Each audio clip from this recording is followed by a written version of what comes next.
Assalamualaikum warahmatullahi wabarakatuh. Perkenalkan, nama saya Helena Rahmayanti selaku host di podcast Ramadan kali ini. Saya juga salah satu siswi di MA Hasan Munadi tercinta ini. Saya sekarang sudah bersama Kak Fandi Ahmad. Beliau ini salah satu mahasiswa di Universitas Yudharta Pasuruan dan sekarang beliau semester 8 program studi agribisnis ya Kak. Iya. Beliau di semester 7 kemarin, ini baru hangat banget ya. Beliau berhasil lolos dalam program KKN PPL internasional. Apa sih itu program KKN PPL internasional Kak? Jadi program KKN PPL internasional itu program kerjasama antara Universitas Yudharta Pasuruan dengan Malaysia dan Thailand. Kemarin program itu ada dari Wakil Rektor 4 yaitu Pak Ma'ruf, dan kebetulan saya mewakili dari Fakultas Pertanian untuk mengikuti program tersebut. Jadi di sana kami ada di satu lembaga pendidikan, terus melakukan praktik pekerjaan lapangan untuk memberikan apa yang selama ini kita dapatkan di Universitas Yudharta kepada adik-adik di Thailand.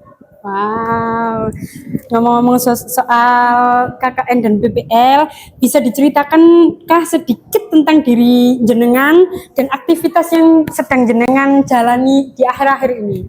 Ya. Jadi seperti yang disampaikan tadi, nama saya Fandi Ahmad. Saya sekarang berstatus mahasiswa aktif di Universitas Yudharta Pasuruan. Saya mahasiswa yang aktif berorganisasi baik di internal maupun eksternal. Selain itu, saya juga sedang mengembangkan beberapa usaha kecil. Sudah? Oke, terima kasih ya Kak. Ada pertanyaan lagi. Bagaimana awalnya Anda mulai tertarik di dunia kewirausahaan dan pengelolaan usaha? Wow, ini pertanyaannya sangat menarik. Jadi awal saya tertarik di dunia wirausaha dan pengelolaan usaha itu pada tahun 2022.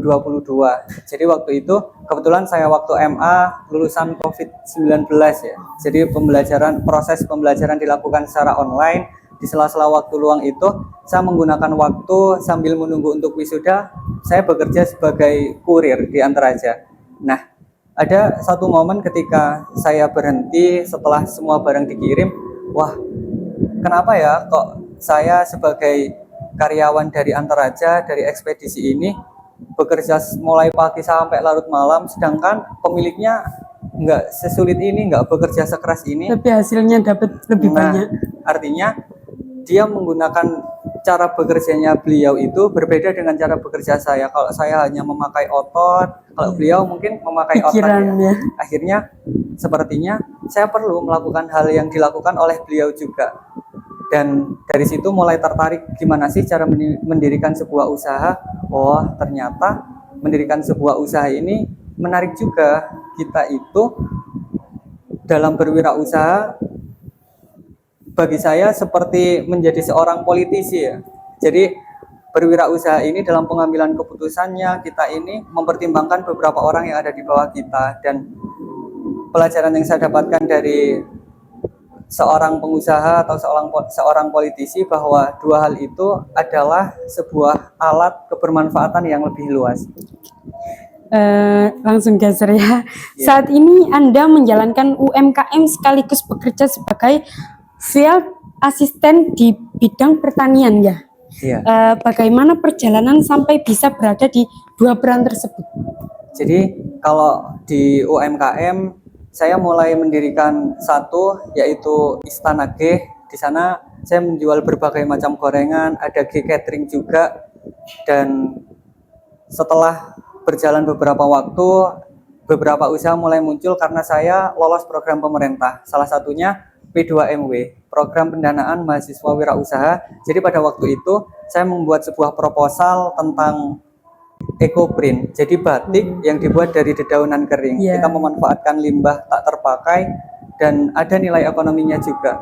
Kalau untuk field assistant, saya bekerja di PT Benih Citra Asia atau merek dagangnya Bintang Asia. Baru 3 bulan yang lalu. Itu ditawarkan oleh senior saya. Kebetulan saya juga aktif di organisasi profesi. Jadi selama proses saya berkuliah dari semester 1, 2, 3, 4 sampai semester 7 kemarin, saya selalu berkonsultasi dengan beliau. Dan di akhir semester 8 ini saya ditawarkan sebuah pekerjaan dan alhamdulillah saya mendapatkan pekerjaan yang ditawarkan tersebut. Keren. Berarti kita harus mencoba hal-hal baru dalam hidup kita biar nggak stuck di situ-situ aja.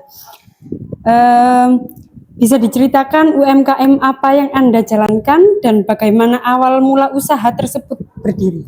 Ya, jadi UMKM yang pertama yaitu G Catering tadi, Ya. Istana G namanya. Kalau di Google ada. Jadi Istana G ini menjual berbagai macam gorengan, minuman di F&B lah. Ada catering juga. Terus yang kedua ada usaha yang namanya Choco Chick Reflection. Itu saya dirikan ketika lolos pertukaran mahasiswa di Brawijaya. Jadi ada mata kuliah namanya rancangan usaha agribisnis. Jadi kita disuruh untuk membuat sebuah usaha mulai awal sampai akhir. Akhirnya muncul usaha yang bernama Choco Chick Reflection. Itu usaha cermin yang bingkainya kita buat dari limbah serabut kelapa.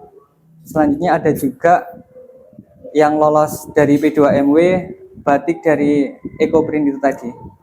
Berarti barang yang sudah tidak digunakan bisa dimanfaatkan yang lebih baik ya.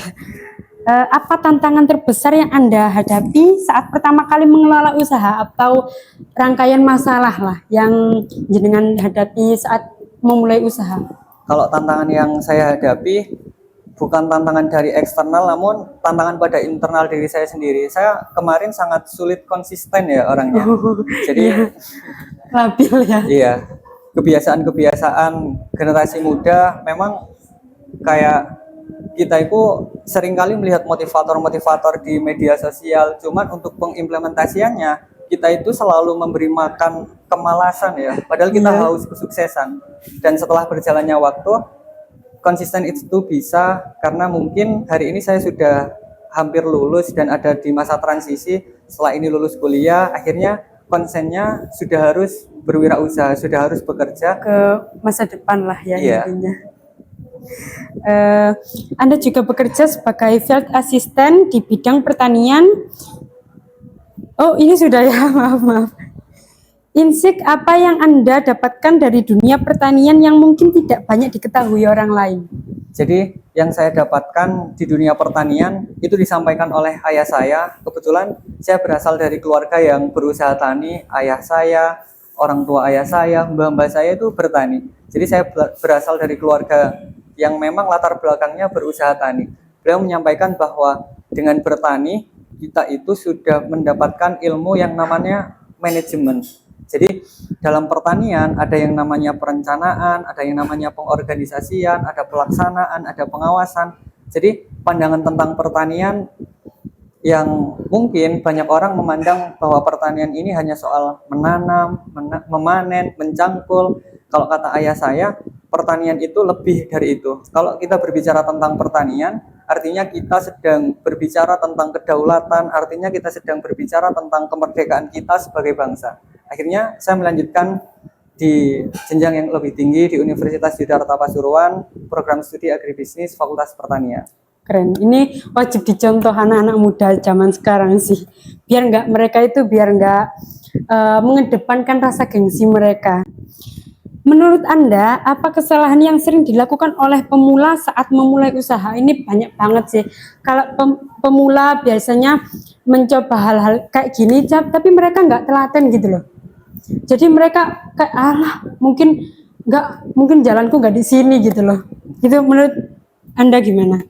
Kesalahan yang menurut saya mereka? Dari pengalaman kemarin, pembelajaran yang saya dapatkan, kesalahannya itu ada pada berharap hasil yang besar pada waktu yang sangat cepat. Padahal semua hal besar di dunia ini selalu dimulai dari hal-hal kecil yang secara konsisten.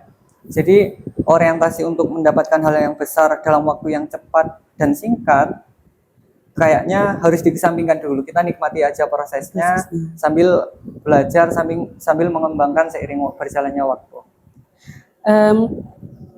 Jika ada mahasiswa atau anak muda yang ingin memulai usaha, apa saran pertama yang ingin jenengan berikan pada kayak para pemula gitu, biar mereka bisa konsisten sama apa yang mereka jalani?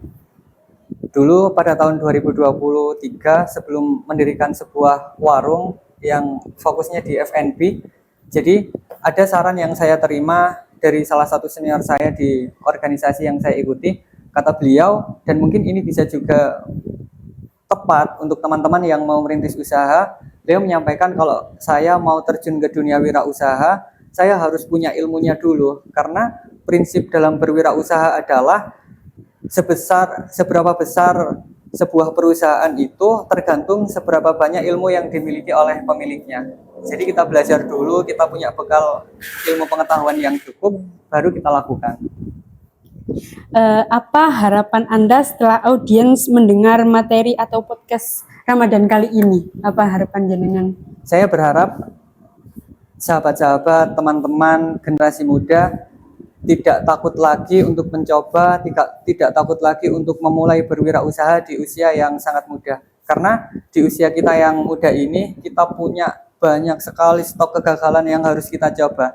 Dan satu hal yang penting, kegagalan itu sebenarnya hanyalah sebuah data yang sangat berharga.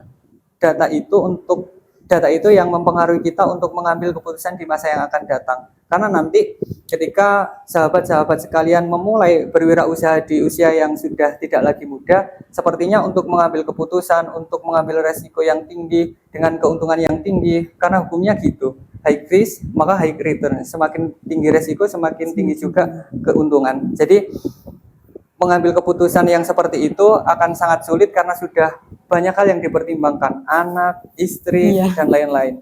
Jadi mumpung masih muda, jangan takut untuk mencoba, jangan takut untuk terjun di dunia wirausaha. Jangan takut untuk gagal, karena gagal itu yang bisa bikin kita makin bisa lah ya. Iya. Kalau orang-orang zaman dahulu bilang, katanya kegagalan itu hanyalah hal yang sangat sederhana ya. Segala sesuatu yang tidak membunuh kita itu justru akan menguatkan. Wow, ternyata keren sekali ya pembicaraan kita barusan yang disampaikan oleh Kak Fandi tentang pengalaman beliau. Dan di madrasah kita ada 4 program unggulan loh teman-teman. Ada 4 program unggulan Kak. Yang salah satunya adalah madrasah mengaji. Jadi kita setiap hari Jumat itu melaksanakan istighosa bersama dan juga mengaji bersama gitu. Sesuai tingkatan daripada siswanya. Terus ada program siap kerja yang akhir-akhir ini saya ikuti, yaitu di BLK kita belajar tentang office dan konten kreator juga. Terus adalah madrasah unggulan juga ini, madrasah multimedia yang seperti kita lakukan sekarang, podcast Ramadan Berkah. Dan ini yang terakhir, madrasah entrepreneur yang sangat cocok sekali sama perbincangan kita pada podcast Ramadan kali ini. Wah, keren sekali ya. Ternyata salah satu program unggulannya ada madrasah entrepreneur tentang kewirausahaan ya. Jadi adik-adik siswa-siswi yang sekarang ada pada SMP atau MTS, saya mengajak untuk menjadi bagian dari keluarga besar MA Hasan Munadi.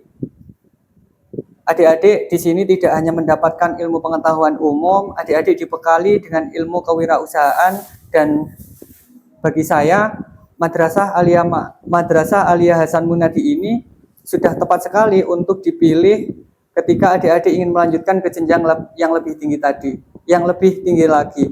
Jadi tadi sore saya sudah berkegiatan bersama pada kegiatan Pondok Ramadan, bertemu dengan Bapak Ibu Dewan Guru, dan beberapa fasilitas yang ada di madrasah ini sudah sangat bagus sekali, kualitas tenaga pendidiknya juga bagus. Jadi mari bersama-sama menjadi bagian dari keluarga besar Madrasah Aliyah Hasan Munadi, dan nantinya jenengan ketika menjadi bagian dari Madrasah Aliyah ini, ketika lulus tidak hanya sukses secara pribadi, tapi juga bermanfaat untuk banyak orang. Wow, benar sekali apa yang dibilang Kak Fandi barusan. Mari bergabung dengan kita, MA Hasan Munadi, Madrasah Multimedia. Wassalamualaikum warahmatullahi wabarakatuh.